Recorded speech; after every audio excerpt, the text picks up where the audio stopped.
actually the problem we want to solve here is this. Give me a data X here, it goes through our machine learning models here, and most of the time we want to make predictions Y here. So this is the notation most of the time we stick with here. So X usually represent the input here, and Y will represent the output from the model. So in general, X is the multi-dimensional, is a vector, is a multi-dimensional vector. And in order to denote each component of this multi-dimensional vector, we use this notation subscript to denote, and these are component and of these vectors here. For instance, we might use X1 to represent the first component, and then X2 represent the second component, and so on. And overall, we might have n of them here. And we're going to use this notation here to denote this input data sets. And the way I write down this way, I want to highlight that now X, you can think X in terms of a vector in the linear algebra. So it's in particular in this case here is n-dimensional vector. So to be consistent with the linear algebra notations, and usually in the linear algebra, all the vectors are represented as column vector. So you keep in mind that. So for these reasons here, to be strictly speaking, I usually put a T here to take a transpose of this vector to indicate that this is a column vector, and this represents the input of our data sets here. So that, and sometimes you want to highlight that, you put this arrow on top of that to highlight that X now is a vector. Sometimes I ignore that, so you don't need to. But keep in mind that X, when people write this way here, sometimes it's a vector, sometimes represented as a scalar. So you have to look into the context to identify what attribute was associated with X. So in general, in our case, X is a vector. In general, it's an n-dimensional vector. To specify that X is an n-dimensional vector, we use these notations here. We say X belongs to a vector space, n-dimensional vector space, Rn. Rn, if you remember that, recall that from the linear algebra, is a vector space. It's classical Euclidean n-dimensional vector space. And in this notation, we say that X is a vector in this n-dimensional space. And what this means is it says X actually is an n-dimensional vector. But sometimes we just use this very simple abbreviation to indicate that X is a vector, n-dimensional vector. So this is the annotation part. So in general, Y here, Y in our case, I mentioned that. So you have to look at the data sets here. Is Y a one variable or two variable? Is this continuous or discrete? So in this class here, in the very beginning, we start with a very simple structures of Y here. Y in that case is either, so two categories here, either is, most of the time in the beginning, either is discrete. So in particular, and then within discrete, we distinguish two cases here. One is the binary, 0 or 1. So here is binary. And this is type of problem, and later on, we're going to focus on the so-called binary classification problem.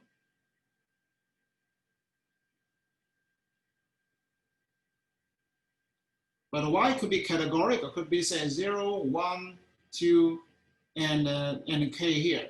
And now it become a multi-class classification. So we can talk about that. And Y here can also be continuous. So, and in that case, we usually say Y belongs to R, which means that it can take any value along the real axis of that. So in that case, Y is continuous. So this is the kind of very broad general setup for in the very beginning, first part of this lecture, because we focus on the supervised learning problems, X and Y here. So, so this is the data sets here. However, this is not the only story here, because most of the time we are provided with not one samples, we provided with many samples. For that reason, here we have a collection of data sets. So the question, how do we represent a collection of data sets?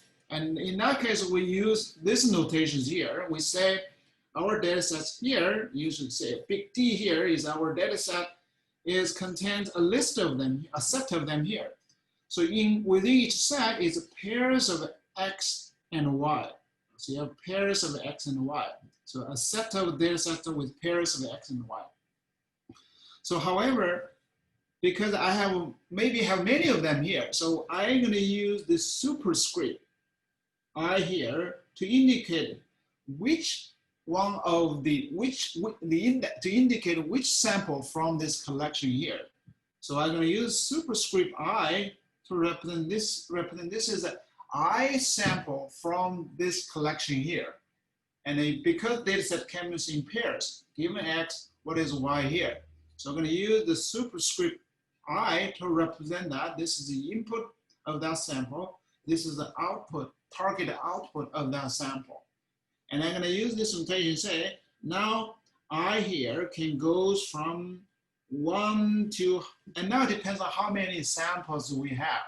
And we say we'll go to many, many samples here.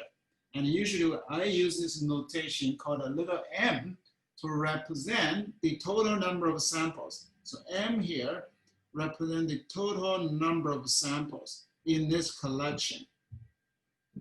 And I use this notation to represent that. This is now the entire collections of data sets here. So keep in mind that each sample, this is representing one sample, always comes in pairs with X and Y here.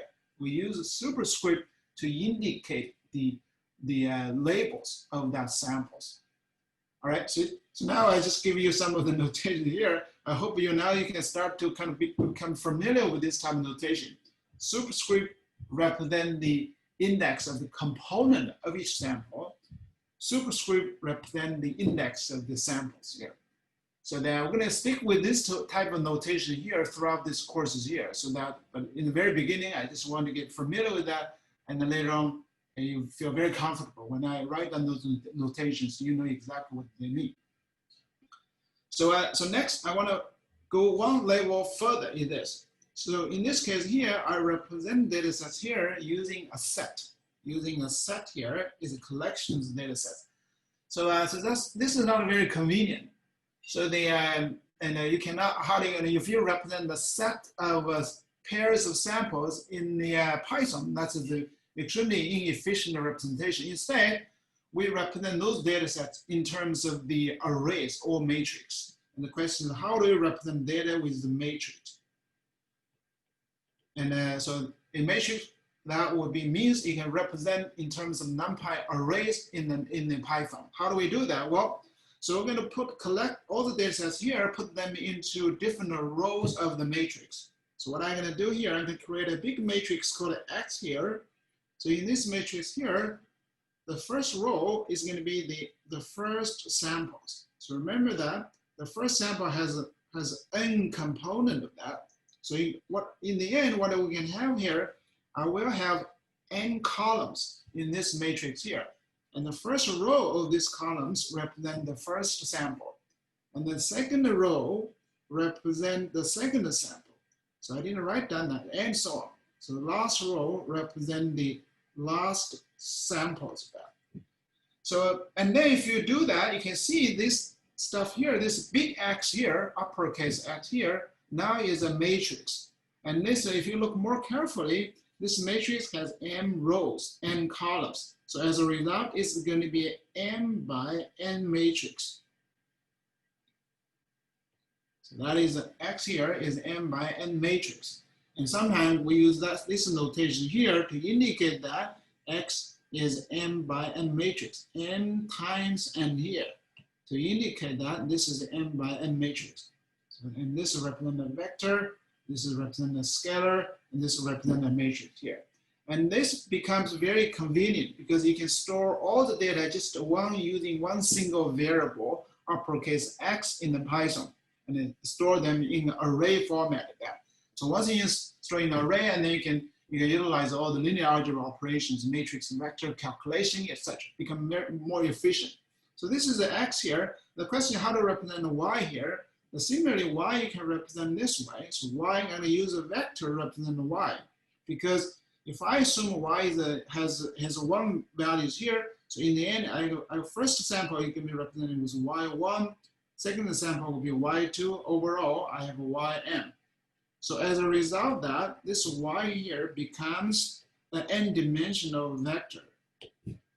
And so now it becomes very convenient. So I can represent the entire collection of data sets here using these two variables here.